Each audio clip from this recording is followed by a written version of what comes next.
Welcome back, Legends. I thought I'd do a quick video today on how I did my rear tailgate storage modification.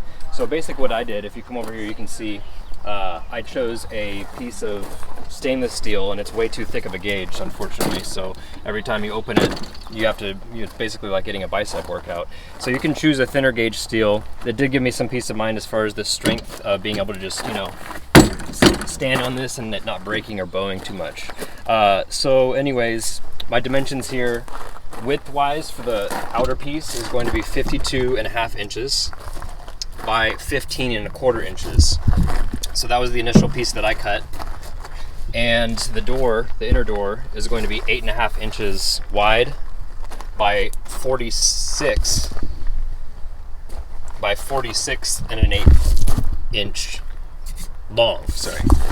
And then I just went ahead and got some cheap marine latches from a boat store. These didn't work very well, they broke off, so I'm gonna get something better than that. And then we just went with some piano hinge here. So this is what it looks like. Still kind of a work in progress. It works for what I need. What I use it for is all my recovery gear. So I have my snatch block, my extension strap, my tree trunk protector, and you know, I'll keep my axe in here. So if you look in here, you can see there's some flex wrap, basically just some like sound deadening material or whatever type of, you know, just, it's like a rubber kind of a, you know, a sheet that adheres to the inside of it. So what you're going to have to do to start is you'll have your carpet here. So you're going to need to take off the carpet, and these are the bolts or the holes where the carpet had the plastic snaps into. So what I did is I just went to Walmart and grabbed a shower curtain, the clear kind, and then taped it to this and made a template so that I could put bolts through here with washers and a nut on the other side to keep that piece in.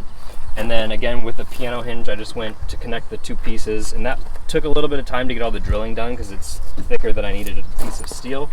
But again, this only costs about $120 to do, whereas a lot of the kits that I found were like $400 or $500. So another thing you're going to want to do when you're cutting with those dimensions I gave you, if you look right here, there's a little step that I left for this door to hit on or to catch on. If you didn't have that there, then you'd be relying on these latches to pretty much hold the whole weight of this, which again, if you get the right thickness like I didn't, then it shouldn't be too much of a problem.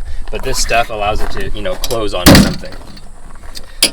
There's a little piece right here that you're going to have to cut off as well, not just down with an angle. I just used an angle grinder, but it's going to come out, it protrudes a little bit, and cutting that piece is necessary so that you can get your bolts here in the middle part of the piano hinge or whatever type of hinge you use to you know, have this open and close.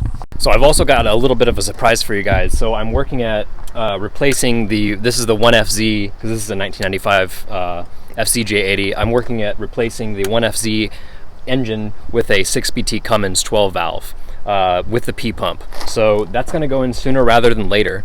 I was looking at doing re-gearing and putting lockers in, but I figured I'll probably just put the NV4500, the 5-speed manual transmission with the adapter plate that'll mount up to my transfer case, and then the 6BT in, and then see where I'm at as far as gear ratio goes, because I'm going to have a heck of a lot more torque than this has now.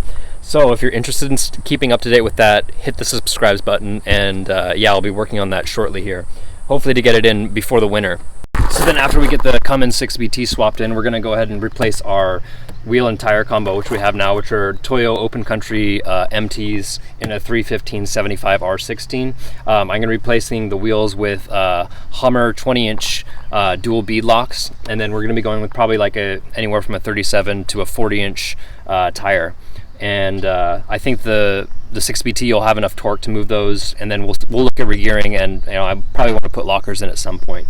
But yeah, so that's all going to be coming shortly. I'm going to go for the 6BT engine first, and then slowly start adding suspension components to compensate for the 6-inch lift. I hope you enjoyed this, guys. If you have any questions, as always, just leave them in the comments, and I will get back to you as soon as possible regarding anything that has to do with the modification for this or anything in general. And then Ryan and I are going to be headed out to Eastern Oregon, most likely. We're trying to do, go camping once a week, and then, vary it from Eastern Oregon, kind of the drier areas, and then the next week do something like in the forest areas, and then the beach, because we're in a state that we have that luxury available to us to have those different microclimates in, all about, an hour and a half away from each other.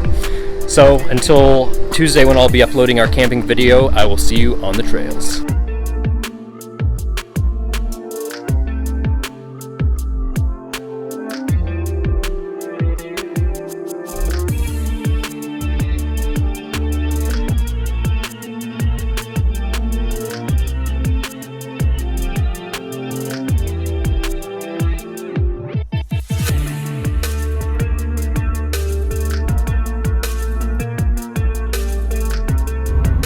I see the bull.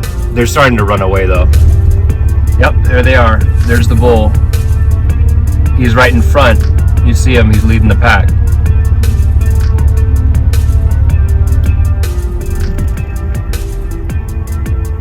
Yep. One bull, about 6 females. One bull, 6 cows. 7 cows. Oh, bud.